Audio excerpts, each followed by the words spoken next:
A textured mullet? Alright. Oh, a razor mullet or just textured mullet? Razored mullet? Yeah. Okay. Yeah. Alright.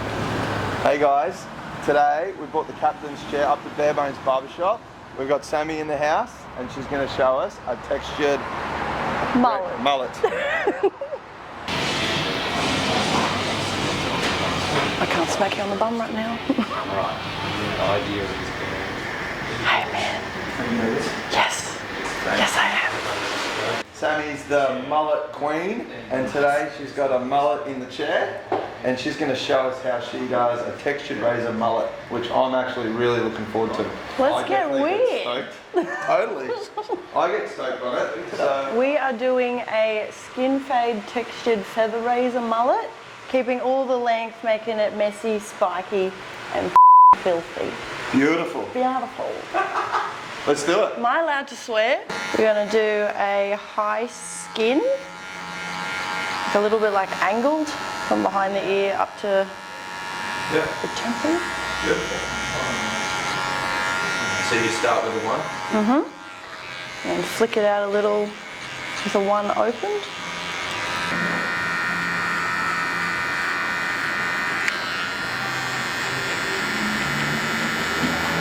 I'll show like a way of I texturize with my razor to make it like sit a bit more like better for finer hair. Yep. So it sits up a bit more fuller. Yeah. Ways of doing like layering that's not too complicated. Yep.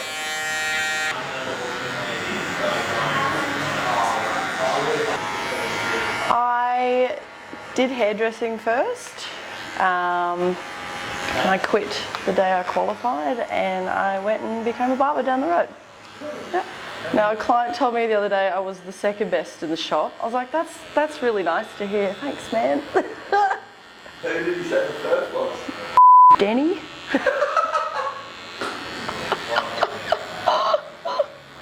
So you find barbering more challenging? Yes. Yes. Why? Because it's really easy to screw up a short haircut. Yep. If mine was uneven, you'd never know. But I just got really bored of just a trim and foils and all that.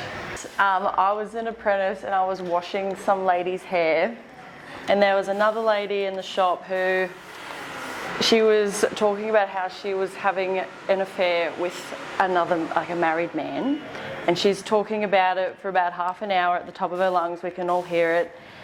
And then the lady says the husband's name, and the woman I'm shampooing stands up and just screams, "That's my husband," and runs out of the salon with bubbles in her hair. No! Yeah, dude. We just let her go. Like the boss went to be like, "Oh, like get her money." We were just like, "No, this woman, leave her alone." Like, it was the best moment of my career. Apart from this. What are we doing here, Sammy? Talk us through this razor process. So we are taking a little bit of length off. So how much are you actually taking off? Not much. Not much? Not much. So I grab it, or like just over finger length. Yeah, and then just come up from behind there. Yep, just like that. And then what I like to do when, for a bit of texture as well, if the hair is naturally going forward, I'll always pick it up like the opposite way that it's going. Yep. Lay it flat. And then by doing this, just lightly feather the roots. And when you do that, there's lots of shorter hairs for the longer hairs to sit on top of, so it naturally creates more volume, because we like it all shaggy and messy and spiky. So you come right down underneath, like almost on the, oh, that scares me. It is scary. Oh, but that's how you create lots of texture. Lots of texture. So like, do that. Wow. Have you ever taken a chunk doing this? Oh yeah. Oh! Yeah, as soon as you get cocky, you it. So you've got to be in the zone. You got to be in the zone. I've really cocked it once, so. Have you taken a big chunk before? Yes, and that was. Just colour it in with a bit of. Yeah, just a bit of texture.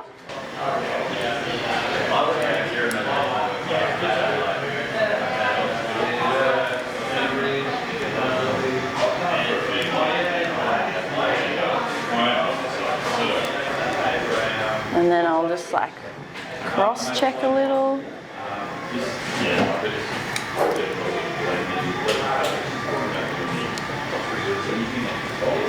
And then I don't want to take the corners completely off, but I just want to.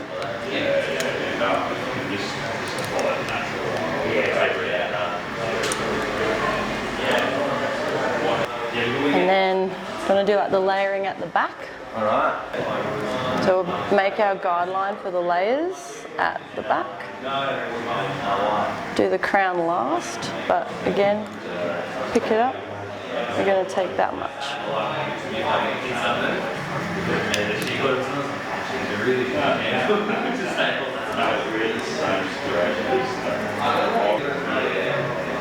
So we've got our guideline for the layering at the back and through there. And then with this crown,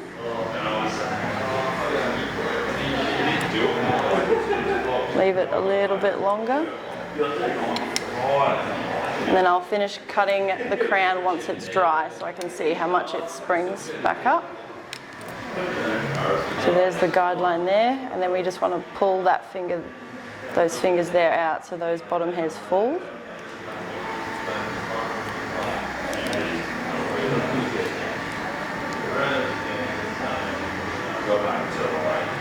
You ever cut yourself doing this?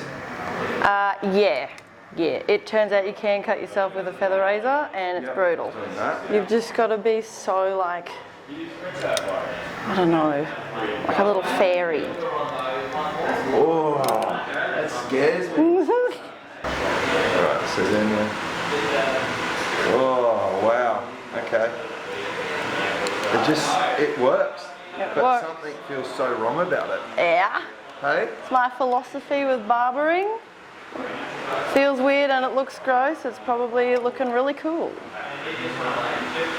So you can already see all this starting to texture out now. So I'm grabbing big old chunks of the hair, pulling it to the middle just to see if there's any weird like long bits that I've left out. But always taking this sort of section on an angle so it falls softer, but same with the top.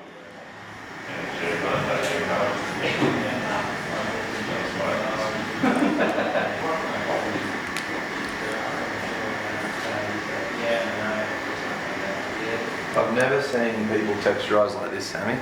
Really? Yeah, this is actually really cool. I wouldn't do this on like curly hair. No, it has to be straight. It's got to be straight, fine hair. Fine, but lots of it.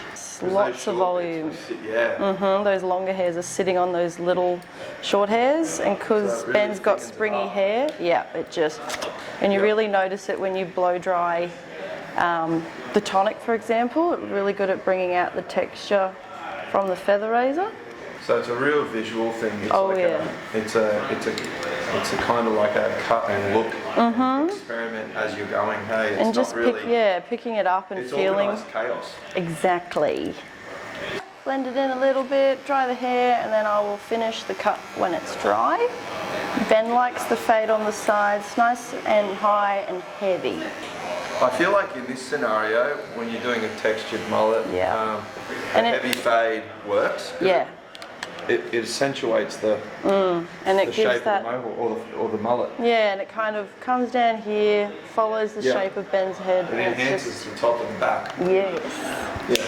Okay, Sammy, so now you're going to pump a bit of the foam tonic in. Yeah. Why do you like the foam tonic? I like the foam tonic. It's really good for hair that just needs a little bit of a pick-me-up without being really heavy. And I find with hair that's this sort of texture with the razor, it just works really well. Helps pop out those textured bits. It enhances those textured bits, right? Yes, 100%. Yeah, without it gives it like a nice hold without that sticky. Yeah, we don't feeling. want stick. Because we like lots of volume at the back, I always kind of, just with my hands, blow dry this up. All this texture in here now, you can see all that. Look, that's what the feather razor does. See those bits there on the end? There's nothing structured to that. It's all just pieced out and choppy. Like I said earlier, it's organised chaos. You know, it's getting as pieced out and choppy as you can get it. Making sure there's still balance and flow and everything as well.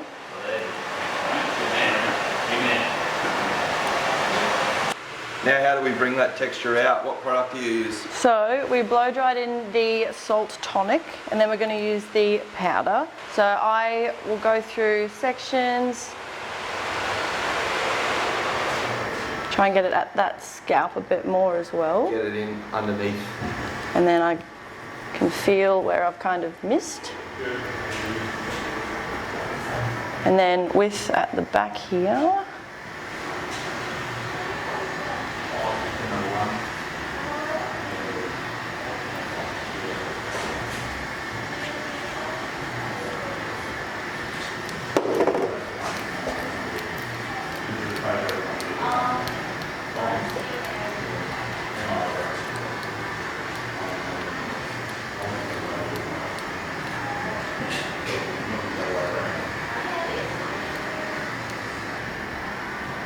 Beautiful.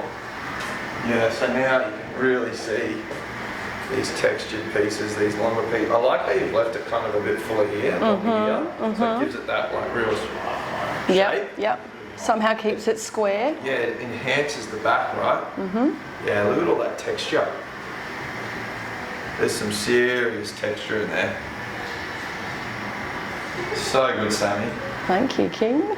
Look at that. I love it. And I like the heavy weight line. Like, heavy weight lines don't always work, but with this style, heavy weight lines work because it actually enhances the shape. Weirder is better. Totally. Very cool. Yeah, sick. Love it.